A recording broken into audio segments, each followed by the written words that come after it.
मैं एक बड़े सिंपल और सरल प्रश्न से आज इस चर्चा की शुरुआत करना चाहता हूं। जगत गुरु, इस शब्द का अर्थ क्या है और जगत गुरु की जो पदवी है वो किसी भी शख्स को कैसे मिलती है, इसके मायने क्या है?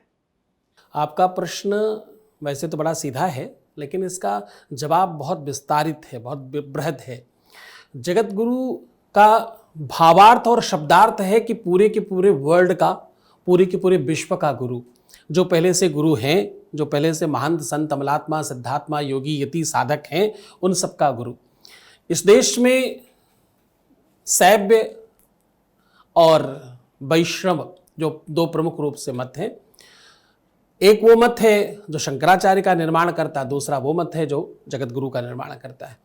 दोनों ही एक दूसरे के नाम से जाने जाते हैं। जब पूज्य शंकराचार्य जी का बात होगा तो उसमें भी लिखा जाएगा जगत गुरु शंकराचार्य, जगत गुरुओं की बात होगी तो उसमें भी लिखा जाएगा जगत गुरु रामानंदाचार्य, जगत गुरु सतीशाचार्य।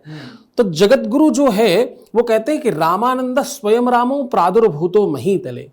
जगत गुरु कौन है? जगत गुरु स्वयं राम ही है। पहले जगत गुरु इस विश्व में, इस धरा पर भगवान राम को माना गया।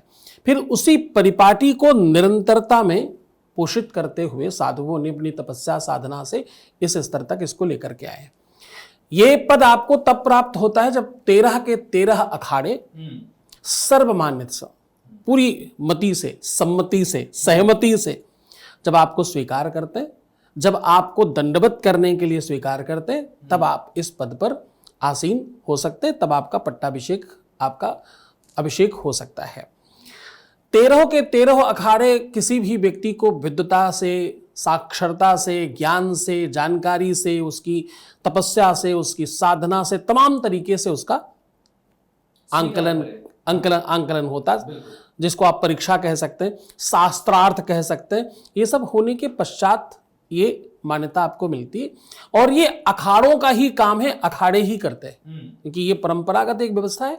उस परंपरा का, जैसे आज मुख्यमंत्री कौन बन सकता है, प्रधानमंत्री कौन बन सकता है, मंत्री कौन बन सकता है, तो एक जाजम है जो तैयारी करता है, जो इसकी आधिकारिक तौर पर व्यवस्था रखता है, ताकत रखता है, वही कर सकता है।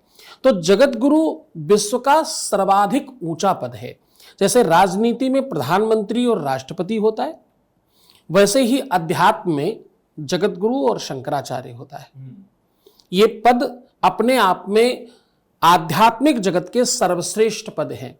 इन पदों का निर्माण इसलिए होता कि कहीं अधर्म हो रहा हो तो आप न्याय से और धर्म के आधार पर उसमें मंत्रणा कर सके, मध्यस्थता कर सके, और आपकी बात सर्वमान्य हो, क्योंकि आपको उस पद पर इसीलिए बिठाया गया। तो धर्म की रक्षा के लिए, धर्मम रक्षत रक्षताः, धर्म की रक्षा के लिए ये पद निर्माण किया जाता है। और ये परमात्मा की कृपा से किसी को प्राप्त हो सकता है, क्योंकि 13 के 13 अखाड़े एक साथ कहीं खड़े हों ऐसा संभव नहीं होता।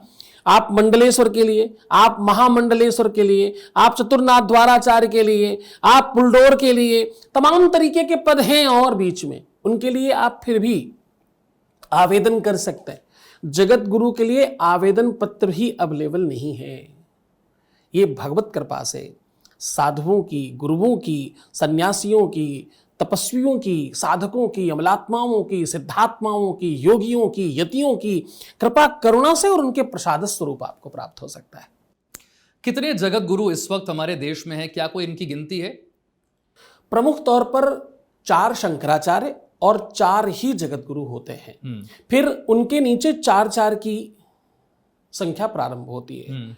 तो मुख्य तौर पर 4 ही जगत गुरु और 4 ही शंकराचार्य होते हैं। उनमें से एक शंकराचार्य पद पूरब में, एक शंकराचार्य पद पश्चिम में, उत्तर में, दक्षिण में, ऐसे चारों दिशाओं के आधार पर एक एक बटा हुआ है। ऐसे ही जगत गुरु पूरब में, पश्चिम में, उत्तर में, दक्षिण में बटे हुए हैं। तो 4 जगत गुरु, 4 शंकराचार्य, उनमें से एक मुझ अकिंचन को बनाया गया है 4 में से।